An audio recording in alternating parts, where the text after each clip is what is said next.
रीनीट परीक्षा को लेकर एक छात्रा ने अपनी ओएमआर शीट में कथित गड़बड़ी का आरोप लगाते हुए मामला नेता प्रतिपक्ष टीकाराम जूली की जनसुनवाई में उठाया। परिसर क्षेत्र निवासी छात्रा अपने परिजनों के साथ जनसुनवाई में पहुंची और दावा किया कि परीक्षा के बाद एनटीए द्वारा जारी आंसर की से मिलान करने पर उसके 536 अंक बन रहे थे, लेकिन घोषित परिणाम में उसे 398 अंक दिखाकर असफल घोषित कर दिया गया।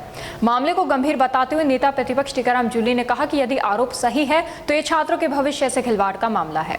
उन्होंने पूरे प्रकरण की उच्च स्तरीय और निष्पक्ष जांच कराने की मांग की ताकि सच्चाई सामने आ सके और दोषियों के खिलाफ कार्रवाई हो। हालांकि इन आरोपों पर एनटीए की ओर से तत्काल कोई आधिकारिक प्रतिक्रिया सामने नहीं आई है। क्या नाम है? मेरा नाम प्रिया है। मैं दयाल इंस्टीट्यूट से मैंने पढ़ाई की थी मुडावर से, और मेरे जो पेपर के हिसाब से 560 नंबर आ रहे, नीट के रीनीट के पेपर में मेरे 560 नंबर आ रहे थे। फिर उन्होंने 13 जुलाई को जो वो रिलीज़ किया था, जो मतलब कि आंसर की ऑफिशियल वाली, तो उसमें 536 आए थे उस ओएमआर के हिसाब से। फिर उन्होंने रिजल्ट 15 जुलाई को और जो ओएमआर भेजी है उन्होंने ईमेल पर मेरी एक ही ओएमआर आनी चाहिए, पर उन्होंने दो ओएमआर भेजी है। एक किसी अलग लड़की के नाम से, पहले तो अंजलि नाम से डाल दी, फिर उनको लगा कि ये तो गलत हो गया, तो फिर उन्होंने एडिट करके फिर दोबारा मेरे नाम से डालिए। उसके हिसाब से फिर मेरे 398 नंबर आए, पर मेरे तो 560 थे। इस अकॉर्डिंग मेरी दोनों ओएमआर मेरी वो नहीं है, वो एडिट करके अलग से बनाई गई है। अब जो 12 जुलाई को जो ओएमआर डाली गई थी और जो रिजल्ट के समय जो ओएमआर डाली गई थी वो डिफरेंट दोनों हाँ, तो दोनों ही आपकी नहीं है? नहीं, मेरी नहीं है वो। फिर आपकी ओरिजिनल ओरिजिनल ओएमआर मैं उनसे लेना चाहती हूँ, मतलब मुझे चाहिए ओरिजिनल ओएमआर। कहाँ शिकायत की आपने? एनटीए ऑफिस में एप्लीकेशन दिया था दिल्ली जाकर। पापा क्या कह रहे हैं वो? बस एप्लीकेशन दिया है, उन्होंने बोला है कि रेस्पॉन्स मंडे या ट्यूसडे को आएगा। जब अभी 2 दिन की छुट्टी है तो शनिवार को गए थे। तो कितने नंबर आने चाहिए थे आपके? 560 आने चाहिए। 560।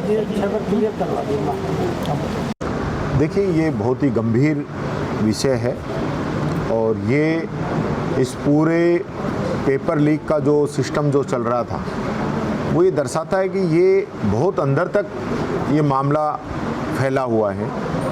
जब आंसर की जारी की गई, उस आंसर की के हिसाब से बच्ची के नंबर आ रहे थे 560।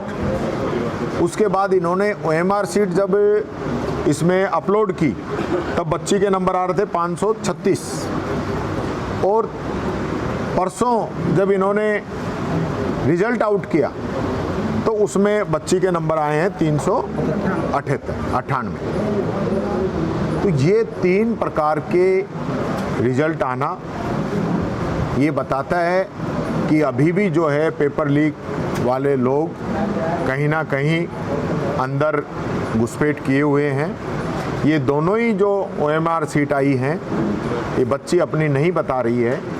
इनकी असली ओएमआर सीट अभी डाउनलोड ही नहीं की गई। इसमें भी पहले एक अंजलि नाम की बच्ची की इनको डाल दी गई, फिर उसको वापस डिलीट किया गया।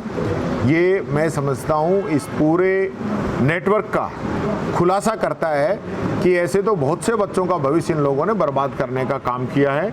जब ओएमआर सीट इन लोगों ने बदल दी तो फिर आप समझ सकते हैं रिजल्ट तो बदलेगा ही बदलेगा, और फिर अपने चहेतों को फ़ायदा दे रहे हैं। जैसे पहले आपने देखा होगा राजस्थान के अंदर बीजेपी का एक पदाधिकारी जिसके परिवार में 8-10 डॉक्टर बन चुके हैं, उस पर एक्शन यहाँ पे नहीं लिया गया। यहाँ 9 दिन तक एफआईआर दर्ज नहीं की गई और बाद में मामला सीबीआई को दिया गया, और सीबीआई को देने का मतलब ये है कि इस मामले को ठंडा करना। पिछले 10 वर्षों में 150 से अधिक पेपर लीक हो चुके हैं और एक भी व्यक्ति को आज तक सज़ा नहीं हो पाई। ये बात मैं कहना चाहूँगा।